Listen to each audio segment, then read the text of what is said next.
Samuel is the last of the judges or prophets or deliverers, and he oversees the establishment of the monarchy, uniting the 12 tribes into a formal nation of Israel with a king.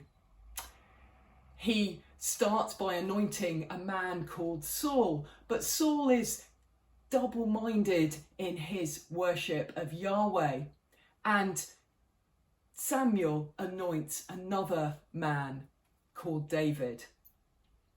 David is a messy character, as we will discover, but the one thing he never does is he never turns his heart away from unswerving loyalty to Yahweh. He never turns and worships the gods of the nations around him. And for that reason, his vision he establishes Jerusalem as the capital city of the united, new founded nation of Israel in the heart of Judah, his tribe. And he has an idea for a temple on top of Jerusalem or Mount Zion. There's a recovery of Eden in this vision that he has. The temple itself, in his imagination, is a microcosm of Eden, just as Moses' tabernacle was, filled with imagery from Eden. And we have this high point in the Hebrew Bible and a lot of messianic promise. There is this king is going to come who will fulfill what Adam failed to fulfill. It looks like the Messiah has come. It looks like a human has come who will establish Eden again in the promised land, and a people, the nation of Israel, who will flourish under his leadership.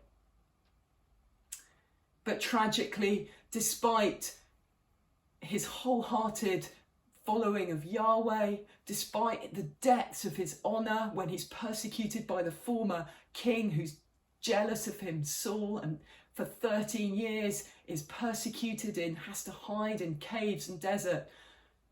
When he becomes king, over time he becomes complacent. And there's a telling phrase in the spring, at the time when kings go to war, says David stayed at home in his palace.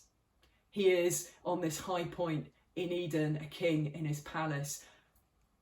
But like the first Adam and Eve, he actually sees, looking down, someone, Bathsheba, is beautiful, and he takes, exactly the same as Eve sees the fruit of the knowledge of the tree, of the knowledge of good and evil in the garden, and takes. And that is David's fall narrative.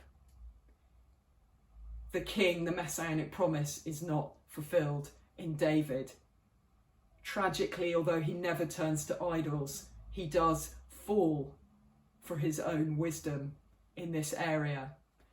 And death and destruction and division plague his family for generations to come. Samuel oversees the rise, and in the scroll of Samuel, the fall. The rise, the reign, and also the fall of this king in whom there's such hope. And there are so many promises around him that another Davidic king will come who will fulfill what this David failed to fulfill, true humanity. Will it be his son, Solomon? We will look at him in the next scroll, in the scroll of Kings.